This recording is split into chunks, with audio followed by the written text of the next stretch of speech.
The date that turned into a nightmare. You know how people always warn you about online dating?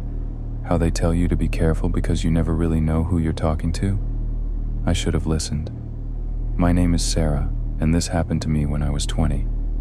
I lived in a small apartment just outside my college campus with a couple of friends.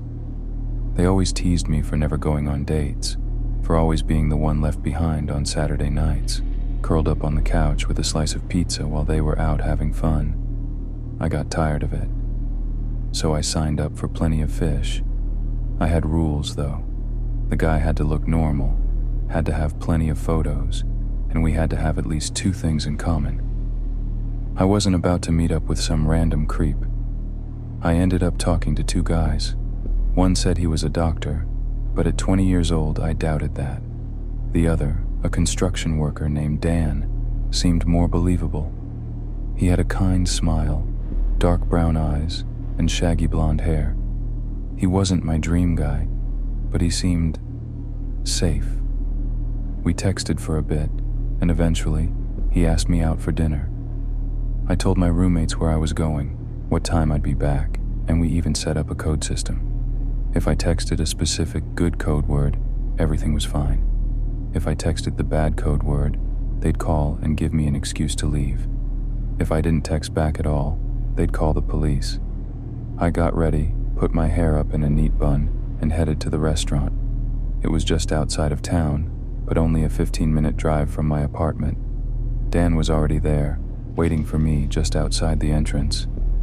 He smiled when he saw me, but something about his smile, it was too perfect, too rehearsed. We sat down, ordered food, and talked. He was nice, polite, well-mannered, but there was something off.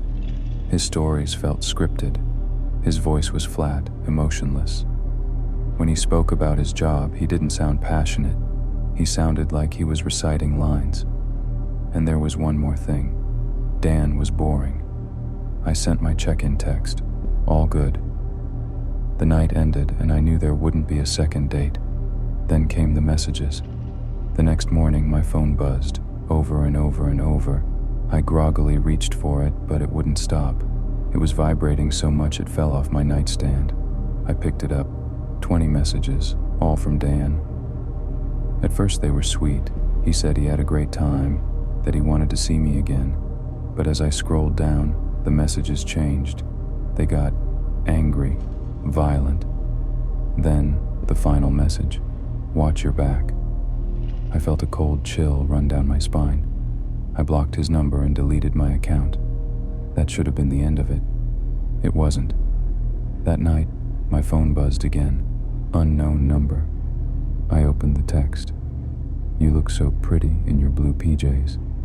I was wearing blue pajamas. I swallowed hard and looked out the window, and that's when I saw him. Dan, standing on my street, looking up at my window, and then he ran.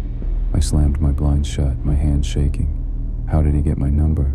How did he know where I lived? I blocked the number, but that didn't stop him. The next night, I woke up to my phone buzzing again. This time, I didn't even check it. I just grabbed my keys and drove straight to the police station. When I showed them the messages, the officer barely looked concerned. Just block the number, he said. I felt like screaming. For a few days, things were quiet. Then, the pictures started. Pictures of my house. Pictures of me inside my house. Pictures of my car. My job. He was following me. I raced back to the police, this time demanding a restraining order.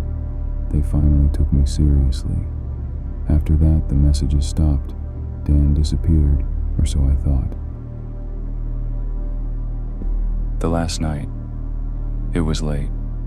Too late. A soft scratching noise woke me. At first I thought it was my cat wanting to come inside. I got up, still groggy, and shuffled toward the door. I unlocked it and cracked it open slightly. No cat, just the empty darkness of the night. I turned to go back inside, and then I heard it. A voice. Sarah. From inside my apartment, I froze. The word hung in the air, soft but deliberate, as if whispered just behind me. Slowly, I stepped backward, my breath shallow, my pulse pounding in my ears. My apartment was small, too small for someone to be hiding, wasn't it? I reached for my phone on the counter, my fingers brushing the screen. Before I could dial, a faint glow caught my eye. The screen was already on. A message was waiting. "Why did you leave the door unlocked?" My stomach dropped. I turned toward the door, my trembling hand reaching for the knob. Locked. I was sure of it. A long silence stretched through the room. I could hear nothing but my own breath, sharp and uneven. Then, from the hallway, footsteps, soft and slow, coming closer. And this time, when the voice spoke, it wasn't a whisper. It was right next to me. "I told you to watch your back.